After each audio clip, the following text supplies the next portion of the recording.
wars and Trump and everything that's going on in the world, not something you can control or we can control. And those sorts of events are going to happen. Markets and investors are going to react to them, but we're going to manage and govern the portfolio accordingly and come out on top of this one way or the other. This is the Realize Your Wealth podcast by Aretec Wealth. We want you to be wealthy. We want you to feel wealthy. We want you to realize your wealth. All right. It's Friday. We're back. Greg's back in the saddle here, which is great. We thought the warm weather was back, and then we're looking out on Friday afternoon. It's snowing here in the city, which is nice. But I guess it's still officially winter. But how you doing, Greg? What's going on? What's happening today? Yeah, you got to be careful what you wish for, Will, because I know you were saying you and Connor were upset. The outdoor rinks were closed. It was warming up. Well, it's cold now. There's snow. I'm sure they might be opening back up. Who knows? So yeah, well, I haven't checked. We haven't been recently. It's too warm, but maybe they'll be back on for the weekend this week. We got lots of indoor hockey with the first Leafs game last night, which was. Nice. Which was awesome. So, well, they won. I don't think they've won since the Olympics. They haven't won much. Yeah, they haven't. They haven't won. They won that one. They look. I don't more watch under 9 hockey as opposed to Leafs these days. But there was about 5 fights in the game as well, which Connor enjoyed. So it was a good game. Was he taking notes? Is he playing defense or forward, or do they do a little bit of both? Oh yeah, he's defense. So. Okay. Pointing out the how the defensemen were playing, but what more maybe? Yeah. They seem to play positionless these days, so they're all over the place. But I don't know. I'm not the hockey expert. Getting there. Gotta bring Roman back on. He's the hockey expert, also the geopolitical consultant. So he wears a few different hats for us here. A few, yeah. So. Anyways, we'll dive into things because it's been a little bit of a nasty market to say the least in March. When we looked at things end of Feb, things were looking pretty good and healthy and moving in the right direction. Even similar end of January, we were looking at things and it was looking pretty healthy. And then more recently, we've had a war breakout, which is not good for markets, not good for investors. We've done a couple videos on that. And so I know everybody looking at their accounts, they're opening things up and saying 2 weeks ago, I was feeling pretty wealthy, maybe not so much after the last couple of weeks. So I think what we want to do today is just unpack what's going on out there, some of the drivers, some of the specifics as it relates to our portfolio and strategy, what we make of that as it just relates to markets, our portfolio, the kind of contributors, those factors, those sorts of things. So look, I know not nice, not fun. Volatility's back. We've had a meaningful pullback where it's out of markets. You've probably seen 3, 4, 5% things in that neighborhood. So looking forward, maybe not. It's probably a little bit more fun when we're talking about the upside and the bull market and the run, but we're seeing some downside, some volatility here for the first time in a while. So wanted to dive into that today. Yeah, and I think we just want to try to give some clarity and just help frame and give some perspective, because if you look long term, the numbers have been so good and strong, and we are seeing some volatility, a little bit of pullback here, which is not uncommon. So I guess just from a big picture, Will, what are we kind of seeing? Obviously, markets have come off, portfolios have come off a little bit. What are we kind of seeing our main contributors to that? It's a risk off environment. So war broke out, which I think anyone who opens up their phone or turns anything on, it's tough to ignore that you've got this war in the Middle East and US is bombing Iran, and there's all sorts of craziness that's going on. So there's generally been a risk off appetite, which happens in the early stage of these geopolitical events, wars. Money is flowing out of the markets as opposed to in the markets right now. It's causing downside. I think one of the particulars that we're seeing is that, at least in the short term, if you look month of March, which is not even 2 weeks old at this point, what we have seen is a lot of the winners and a lot of the long-term areas of strength of the market, you see profit taking happen in there because that's what some of the shorter term, I think of the day traders, the algorithms, just some of the shorter term investors are going to say, all right, well, where can we take profits from? Let's look at where the biggest winners have been, what's run up the most, and sell that down and cut it down. So I would say some of the areas of strength of the market that we've seen for the medium and long term, you're seeing a little bit outsized volatility. And so one of those would be the commodities, or really the precious metals and the materials space. You're also seeing it in areas like financials and industrials, which are still your long-term relative strength leaders and winners, but they're showing some weakness here. And then where we've seen quite a bit of strength is in energy and oil prices, which probably not going to be a sustained elevation because this is this macro geopolitical shock that's going on, but oil prices have obviously skyrocketed. So you're seeing oil and gas, energy names going on a run. You've also seen tech, basically the beat up areas of the market are starting to show some short term, very short term strength. So the technology names, the software names in particular, those have caught a bid, partly because some of those are down 30, 40, 50% because of AI. And so some money's flowing back into those. I think it's some of the short-term traders have gotten a hold of things and are moving the market. And when volatility increases, the very short-term traders come in and you start seeing some wonky moves out of markets. But I think that's part of it for sure here. Well, one of the things, Will, so you talked about financials, industrials, precious metals, commodities. Those are seeing some, pressure within the last couple of weeks, but still longer term, that's kind of where you want to be. That's actually what's showing strength. It's just kind of in the short term because they've run up so much. People are looking at it and say, okay, let's take some money off the table, let's take profits. But it doesn't mean that the trend on those names or sectors has changed. No, it just causes what it does do. It causes some outsized or some pain in the short term where positions take a little bit of a beating, but it's stuff that's been up 50, 100%, or more in some cases, and it's been what's leading the market up. You're Right. just some quicker and faster pressure on it because shorter term traders can come in and take profits on it. I think the precious metals piece, which we've gotten a couple questions on too, because people are asking, "Oh, I thought gold's a safe haven. Why isn't gold acting as a safe haven here?" I think a couple of reasons. One, you see how well it's done, exactly that trader profit taking mentality, that there is an asset where there's definitely trading and speculation going on around it for sure. I think the other probably bigger reason is just the correlation to the US dollar. So we've seen that as a theme this year where everybody thought that interest rates were going to go down and the US dollar was going to get devalued. And that's been a lot of what's been pushing gold and gold equities higher and higher.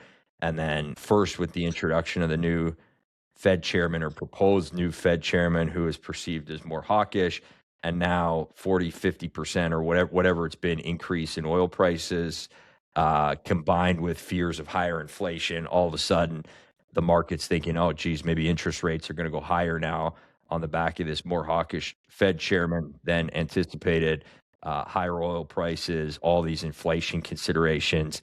Is this 2022 all over again? You got a war, all these things. So that fear of higher rates, not great for gold and gold equities because it means potentially higher interest rates, which means a stronger US dollar, generally speaking. So that's just to explain it a little bit. I think that's much more of a short-term phenomenon that's Right. tied to what's going on out there and tied to this war. And pretty quickly, I mean, we saw that last Friday. This war is almost over, or nearly over, and all of a sudden the markets rally, which is exactly what I was saying, this change in messaging that we might see. And then of course the war just keeps going on. So I think you could see a change in course pretty quickly. I know it feels like, how could they unwind this thing?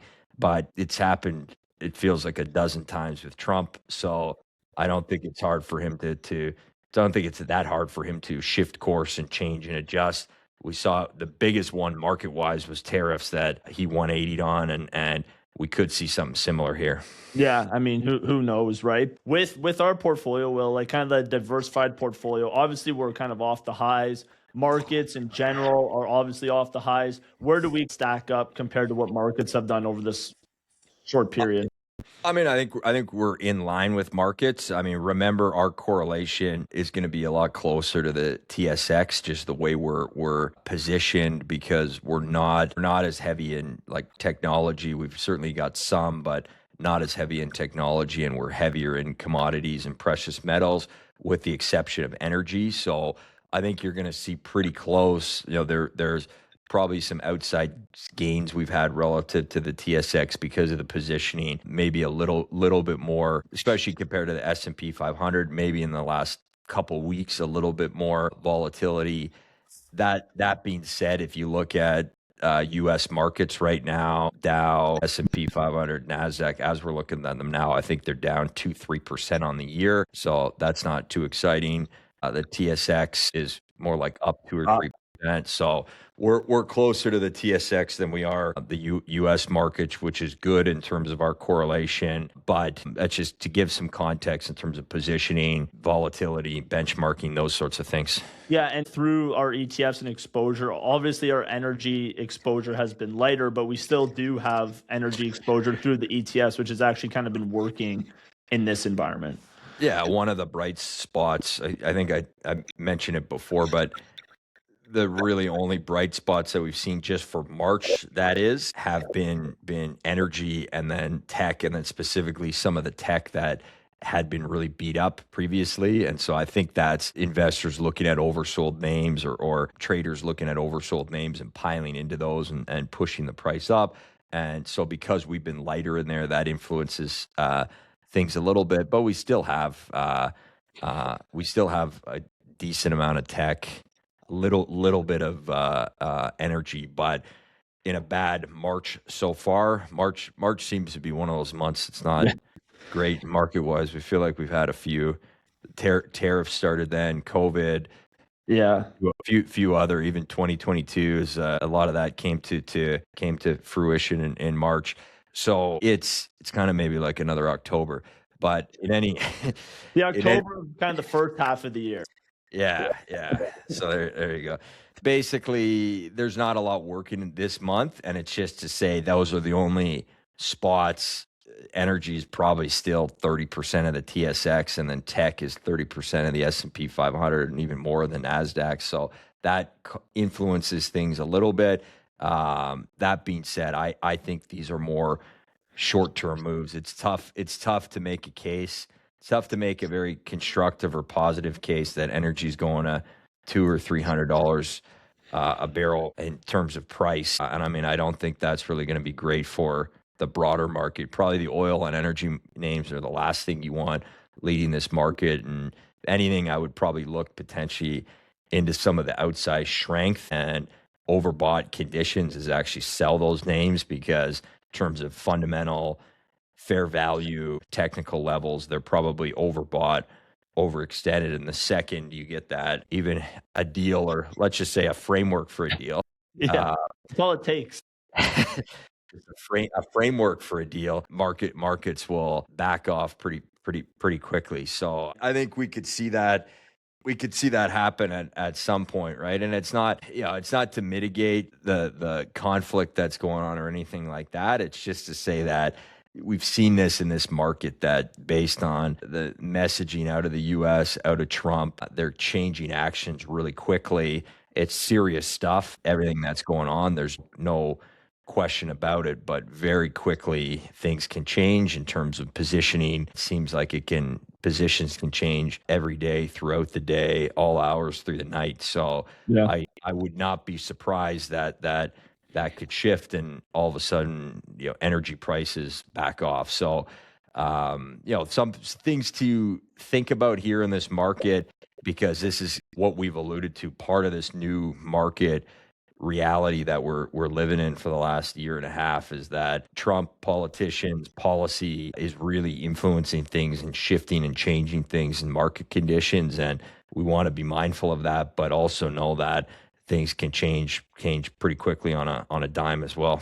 Yeah, like for the longest time, we talked about this on the podcast. Like the president didn't really have a big impact on markets one way or the other. That's obviously changed with Trump. We're seeing that honestly on a daily basis. So I guess a question for you, Will, that I wanted to float to you is just there's so much unknown, uncertainty. Every time you turn on the news, you hear more bad news coming out. Investors have seen portfolios come off a little bit. What would you kind of say to investors, clients, kind of at this point, or how should they think about everything going on from their money standpoint? Yeah, I mean, in the broader context of things, look at the portfolio over the last 12, 18 months, even since we made the move over to Aretec, and the numbers are very good. I mean, depending on clients and portfolios and timing, you're looking at 20 plus percent in a lot of cases. So, giving up a month or two worth of gains on that and a pullback in the broader context of things driven by what's going on in the world, and the craziness that's going on in the world. It's not fun to see, but it's also not that material of an impact, and certainly something that we're managing, monitoring, looking at. I mean, I tend to think our positioning for this, even though we don't have every single position. Like if we were heavy, if we were heavy in energy and software stocks, that might look pretty good right now in March, but it would have looked pretty bad for most of the rest of the last year and a half overall. Those are working right now in the last couple weeks, but probably a short-term move. It's something that we'll look at as well if the situation changes and adapts more materially. We'll change and adapt accordingly. We're looking at some of the medium to longer term technical indicators. So right now, we're seeing it as more of a short-term pullback that's in the context of a longer bull market, but that can change too, because if some of our levels break or averages or signals break, that gives us more of a bearish signal and more conservative signal. But that being said, you look at the big picture of this, or even look at the medium-term picture, and numbers, performance, portfolios all look pretty good. Again, I don't like seeing it. It's not fun.